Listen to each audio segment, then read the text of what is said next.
Well, good afternoon. We're here talking to Fred Kasch at the ACSM meetings in Denver in 2006. And Fred, thanks for stopping by. My pleasure. And what I wanted to start with was if you would go through a little bit of your career, where you went to school and when, and how you got interested in exercise. And at what point in time then did you get involved with the American College of Sports Medicine? So well, that's pretty easy. Yeah, let's start with that. Well, you go back, I was born in 1913, so you go back to the early days of the teens and the 20s, we didn't have anything else to do but sports or Boy Scouts and camping and things like that. So when I was 5 years old, we were already playing softball out on the street in the city of Chicago. And then when I was about 10, about 5th grade, we had a class in the same room, but it was on hygiene, we called it. We call it health education today, but they call it hygiene. And this teacher, was a lady teacher, and she was talking about health and so forth, and that turned me on to the idea that, well, you know, if we lead the right kind of a life and exercise, we ought to be able to have some longevity. And you've proven that. So I'm just about proven it anyhow, at age 93. And so it went on from there, and I got to say, well, if we exercise, so we did all kinds of exercise. And then we got into sports, and I was happened to be better than average in football and baseball, so I played a lot of that. Basketball was fun, but I was kind of I was on several championship basketball teams, but I was also kind of a mediocre basketball player. But size didn't mean anything in baseball or football to speak of. And we didn't have these 300-pounders in my day. Right. A 190-pound football player was a big man. Yeah. And I weighed around 145 or 50, so I play against them, no trouble. So I went on, and my dad wanted me to go to Harvard Business School because he was a businessman, and he was a treasurer of a large company, and then became president. Well, I didn't want any part of that. So now this was in Chicago? This was in Chicago. Okay. Yeah. So then, so I knew right away I wanted to go into physical education because I wanted to get into sports, and I played on the Big Ten baseball championship team at Illinois in 1934. So is that where you went for your undergrad degree? Yeah, I went there in 1931. Okay. To Illinois to school, did my bachelor's, and then I was fortunate enough to be hired on the faculty half-time, and in 2 years I had my master's degree. Wow. And is this before Curtin came? Yeah, Curtin came in 41. So Curtin and I hooked up about 1945, and I had left Urbana and went to Chicago and was kind of the recreation director. That's about what it amounted to for a while. Where? At the medical school, the University of Illinois College of Medicine, Dentistry, and Pharmacy in Chicago. Okay. So I got there. There was nothing. There wasn't a field, or didn't have anything. It was like bare nothing. Well, we got a field graded and a backstop put up. So by spring, we had 11 softball teams. And then thereafter, we'd have 17 teams every year. Well, that was more than a tenth of the whole population was playing softball. And we had touch football in the fall. And eventually they built a union building, so we had a gymnasium. And we had basketball and volleyball and a variety of weightlifting, so on and so forth. So, and then I got mixed up with a study during the war. They were taking recruits who had hernias, correcting the hernia, and in 1 month we got them in shape, and they were in Wow. the Army. Wow. And So sort of a rehab. yeah, so I deal. got mixed into that with the departments of surgery and medicine. Mm-hmm. Then I got mixed into the department of physical medicine, it was physical medicine, I guess. Mm-hmm. Anyway, so I worked with paraplegics, I worked with all kinds of different people. And so it was an opportunity. They always, the students would say, you know more physiology than we do, why don't you go and get an MD degree? Mm-hmm. I said, I'm not interested in treating people with disease. They still don't treat anything in med school. They have maybe 1 day of preventive medicine in a Right. med school. You probably know that Right. from where you are. Yes, sir. Yeah. And that's all they get. And I'm interested in preventive medicine. Yeah. So You want to deal with the well people. and keep them well. Yeah. And prevent them from getting the disease. Mm-hmm. So I went to, then from there, after 13 years at Illinois, then I went to San Diego, and that was a podunk school at that time. We had 4,000 students when I went there, but I handled all the adapted physical education, and all the athletic injuries. They didn't have a trainer, Wow. so if they had a problem, they'd come to see What me. department were you in there? In then? physical education. Okay. And you had a master's degree at that time? I had a master's, and I was working on my doctorate. I started my doctorate at New York University Oh, okay. in 1941. How'd you get out? How'd you get tied in with NYU from Chicago? Well, I got tied in because I used to go to all the national meetings of the health, physical education, Okay. and recreation, and J.B. Nash Sure. made a big talk, and I said, well, he sounds like somebody I would like to go and study under. Well, I didn't learn too much from him. Mm-hmm. Everything I've learned, I've had to learn on my own. Mm-hmm. And I didn't get any formal education. And so when I was about 45 years old, my friends and social friends, were starting to fall apart. So I said, and we had already started a few faculty members into exercise. At San Diego? At San Diego. Around 1952, one of the professors came to me and said, we need to get some exercise, we need to have some help, so I got them started. But then in 58, I started a program for the townspeople, anybody in San Diego, and we charged them $30 a semester to come in and give them some exercise, Mm-hmm. and they had to have a medical exam first by their own physician, which didn't mean much, but at least we were off the hook from that Right. point of view. Right. And so we got started, and then that first year we stopped the program, and because in that summer I went and taught at Boulder, Colorado, I think it was. Well, that killed the program When you left? when I left. Yeah. So we found out, well, wait a minute, these people are so keen to exercise that they wanted to go 12 months a year. So we had to, no stopping anymore.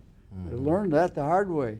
And then when I tried to start the program in the fall of 58, I couldn't get enough people. I had to have 20 people for the budget, which was $600.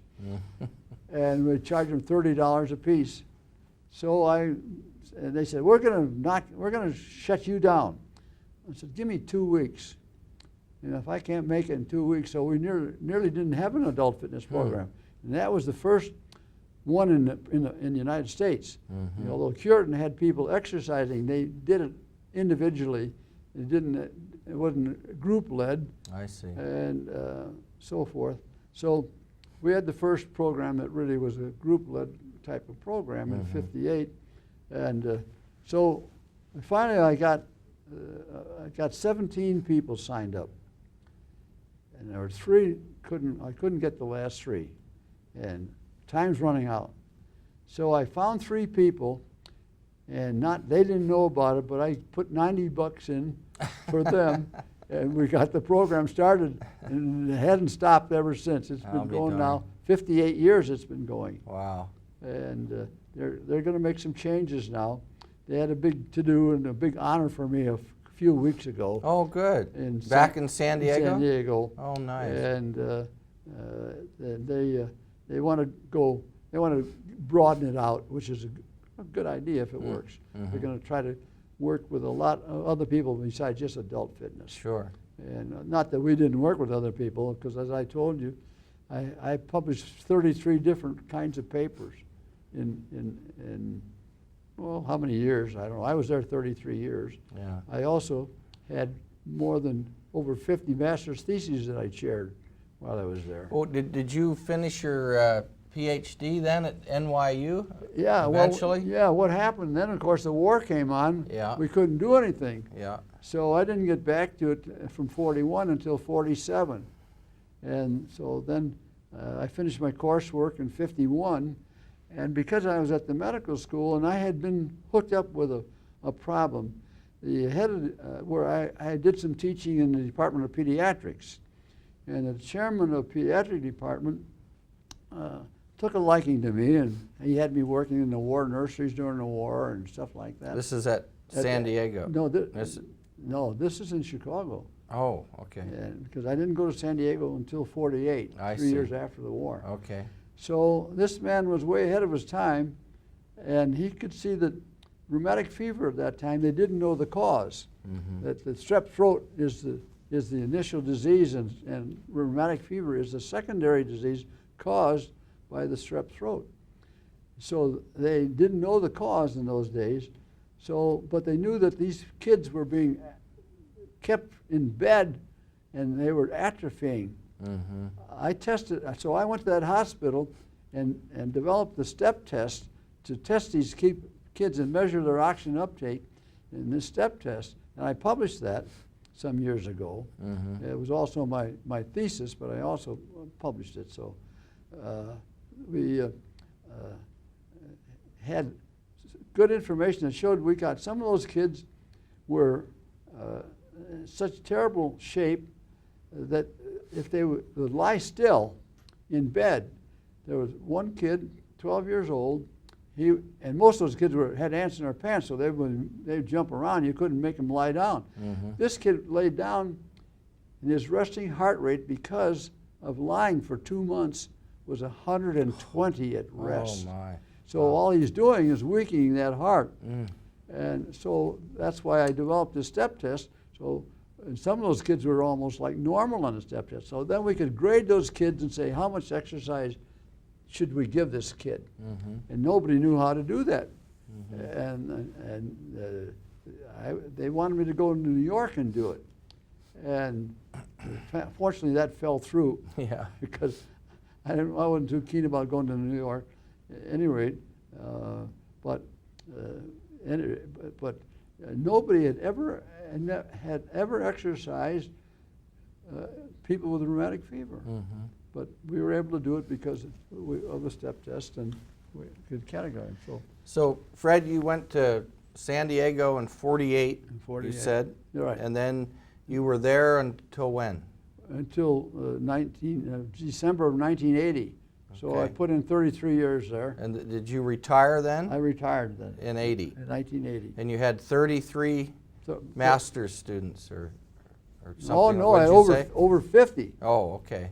I Okay. had 33 years, but we had more than one thesis a year. Okay. Okay. I did more than the rest of the department put together. And when You see, because I developed a laboratory there, and when we went there, we weren't even supposed to do any research. That was verboten. I see. But I did it anyway. Uh-huh. We did things sometimes were not approved, but nobody knew about it. And if they did, they looked the other way. And when then? And then I did got you my get a- doctorate in '56, finally. Oh, okay. But Okay. it took me 5 years to do my thesis. I see. I had 3 years of collecting data at this rheumatic hospital in Chicago. Okay. And every summer I had a trailer, and we traveled to New York with my 4 kids or to Chicago Oh my heavens. and collected that data every summer. and then I did the normal collection. I had a control group, and they were all from San Diego, and I did them in my house. I had a laboratory in a back room of my house to measure the oxygen uptake. So that's how we did it. And I paid for all that came out of my pocket. I never got any grants or anything like that. Yeah. But I've always had enough money in my pocket. Yeah. Well, when did you get involved and how did you find out about ACSM? And when did you get involved? Well, ACSM, I don't know exactly how we found out about it, but the grapevine somewhere, we heard about it, and then I think I joined in 1957, but they weren't having annual meetings until '58, and then they met for a few years with the AMA and AFER. With AFER, and in those days, in that first year, 1958, Bruce Dill was the president, and he presided at the meeting, and we all met together just as one group, and there was one paper at a time. That's all they gave because there weren't very many members. Right. Yeah, Dill wasn't president though. Oh no, he was president, but somewhere along the line. Later on, I guess. Yeah, because early on it was Wolf and Bishop and. But he became president shortly thereafter. I don't remember exactly, but somewhere. But anyway, but he was the sort of the organizer. master of ceremonies, at least at the meeting when we had the papers. Okay, I see what you're saying. He presided Yeah. at that time. Yeah. And he's an interesting person, wonderful personality, and just I call him like the old soft shoe. He liked everybody. He helped everybody. One of my students, master students, got acquainted with him, and they corresponded for several years until Bruce passed away in what year was that? Yeah, I don't remember either. I think it was 65. He was 95 years old. Wow. Well, so we did studies over with Bruce, what we called the desert studies. And I took 10 men over there on 2 different years, and we measured them in the desert. And we also had measurements on them in San Diego. And we found out that the exercise, half of the exercise is heat acclimatization. So in one day, those men from San Diego were acclimatized to the desert heat, and the temperature ran from 96 to 117 degrees. Wow. In one day, they were acclimatized? In one day, they were acclimatized. Wow, that's fast. Except the swimmer. I'll be darned. Because the swimmer are cool in the water. Yeah. But we had one person who was a swimmer. I'll be and darned. all the rest were land people. Well, now, Fred, you were involved in some of the early ACSM documents. Weren't any of the position stands or any of that? That started in 1972, and Phil Wilson, I think, should get credit for that. I think it was his idea. Phil was an organizer, and we met in '72. I think we might have met in Washington, D.C. And at any rate, Bruno Balke was there, and Carl Stadefalk, and I don't remember who else, but at any rate. But then in '75, we had the first time that they tested people to give them, I can't think of the term, but legalized them to be directors. Oh yeah, the fitness director this certification. This is a certification. That's the word I need. Yeah. But they were everybody that went there was certified to be the head honchos, the directors. And then later on, after that, they began to get Yeah, people down that's there right. at the various other levels. But that first meeting, Fitness director. So I was one of the first people there were about 25 or so people at that meeting, maybe 30, that were at Penn State who were certified, and 2 of my students were certified at that. Same man, Jimmy Davis, who's a professor at Long Beach State now, was one of them, and another chap named Gary Scher, who is out of academia to some degree, but is still doing consulting and fitness work. So Fred, it's probably safe to say that most of your students also went on and got involved with the college as well. Yeah, quite a few of them have been members of the college. Yeah. And we always encouraged them. One time, I think it was around 1960, no, not 68, it would have been, it was later than that, about 78, I think. But there were about a dozen of them drove from San Diego to Washington, D.C. to attend the meeting. Wow. And they rented hotel rooms and they slept on the floor and everything else.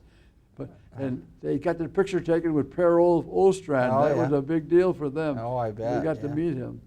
Yeah, he was here today. Yeah. I talked to him today. And I met him, and I checked in the hotel. He was standing right next to me. So he and I are old friends from 1964. Wow. And I went to see him that year. And I had gone to the Innsbruck Olympics, and so I left Innsbruck and flew to Sweden just so I could have some time with him. So we've been very good friends ever since then. Yeah. Then I spent several months with him on my sabbatical in '72, and saw their method. In fact, I've got their technique. They had watches when they would shunt the valves, so the watch would turn on to measure the ventilation. I had a couple of those made for me, but we never used them. So you got the idea over there. Yeah, I learned it. I got it from him. Yeah. But we did it with a stopwatch. One time, we verified the 15-minute run of bulk he developed, and I had these men verify their VO2 max, which we all did VO2 max in everybody. Even our cardiac group, which we started in '58, they all went to max. Occasionally, we'd have to stop a test before they got the max because we were getting into trouble. That reminds me, Fred, I forgot to ask you about that, was your pioneering work with the cardiac rehabilitation. Yes. Could you Well, comment on that a little bit, how you started that? Yeah, the funny thing about That's very early yeah, for that. And that was in 1958. The funny thing about it is, when I first got started, I was working with children. So I worked from kids all the way up to old age. And we ended up mostly with old age because of the adult fitness aspect and so forth. But the cardiac thing, we had a social group in San Diego that we would get together and go dancing or have dinners or one thing or another, and it was no big thing. But so we were at a get-together, and one of the fellows who was a kind of a spark plug, he was beginning to fall apart, and his physician said, "You need to get into an exercise program." And so he kind of whipped these people up, and we got these people, and some of them had heart disease, some of them were just out of shape, but they were beginning to fall apart because people begin to fall apart somewhere around after age 45. So we decided that we'll have an exercise program. So I brought them in, and we didn't charge them anything, and it was an experiment. And we gave them exercise, and then we also played volleyball. And boy, they liked to play volleyball. And of course, some of them rather play volleyball than exercise. But we made them exercise first. Was that at the university? Yeah, I was at the university, and so they we didn't charge anything. The university didn't charge. It was an experiment. Sure. And the boss we had there, who headed the physical ed and recreation and health ed department and athletics and so on, was kind of he was kind of a lazy guy, but he also didn't ever want to upset the apple cart. So he said, so we could do this, but we got into trouble. We were on our own. He wasn't going to help us. Yeah. So we didn't get into any trouble, fortunately.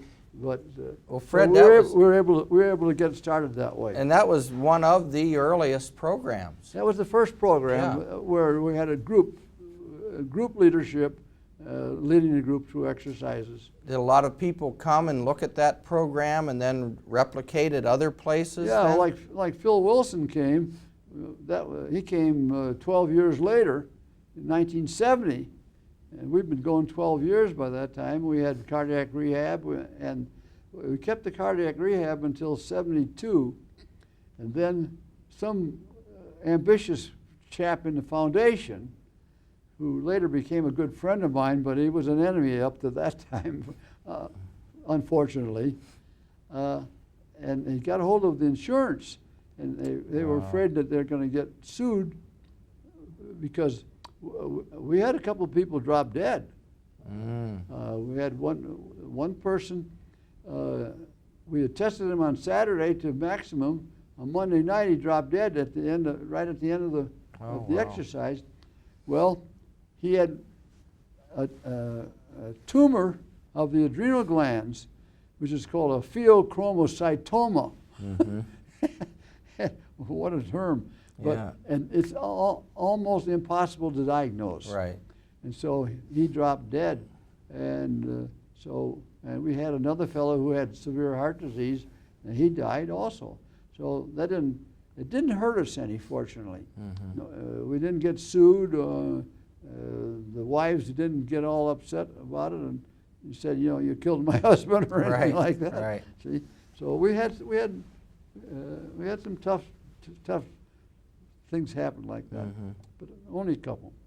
Was it difficult to justify using exercise as a rehabilitation that early on in the 50s? Well, yeah, they thought we were crazy. Yeah, that's what I thought. They said the physicians in town would say, you know, you're going to kill some of those people. Well, we did kill a couple of them, but there was reason why it happened. Fred, were you aware of Paul Dudley White and his work at that time? Very much so. Yeah. Because I read a lot of things of his, and of course he was telling people to exercise. Right. Including President Eisenhower. That's right. After he had his heart attack. Exactly. That's right. And that was around Eisenhower. That was in the 50s. 55, 56, somewhere around there. Right in there. So, yeah. But see, what happens is people don't realize that the heart is a muscle, and we already know now. I go to a cardiology meeting every year in Snowmass because I like to ski. But I've been to 35 out of their 37 meetings. And Jack Boyer, my associate physician, he's the one that got me going to that meeting. So we know that if you don't use that heart, it's going to atrophy, and they're already predicting we're going to have a lot more heart disease in the next 10 years. Because of the inactivity. Inactivity. Yeah. You know, they bypass people, but they don't tell them to exercise, or they give them a 3 months exercise. One of the problems you have that we found when we had the cardiac rehab program, these people would come for a year. When they first come, they were so timid they thought they were going to die if they exercised. After a year, they feel so good, they quit. They go off, and they go right back to where they were then, see? Yeah. But they need direction.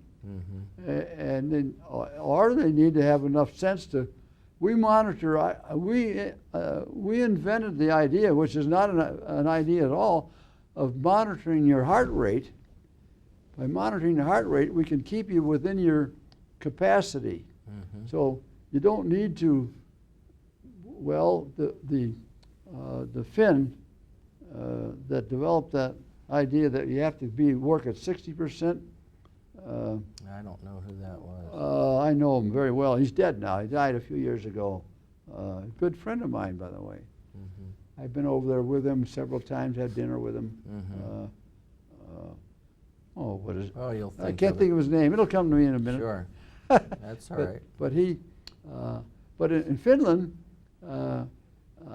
they're not exercising people very much, and they should be, because they have a very high incidence of heart disease over there, Mm-hmm. because they eat so much fat. Mm-hmm. And they see their, although you can supposedly you can eat fat and exercise, but it's still a good idea to cut down on your fat level. Yeah, I try to keep my fat level at 20% or less. it's working. Well, I've got away with it so far. Anyhow, Fred, Yeah. we're way over Okay, time. I'm sorry about no, that. I keep asking you questions, and Yeah. I appreciate the fact My that you pleasure. came over to talk with us here.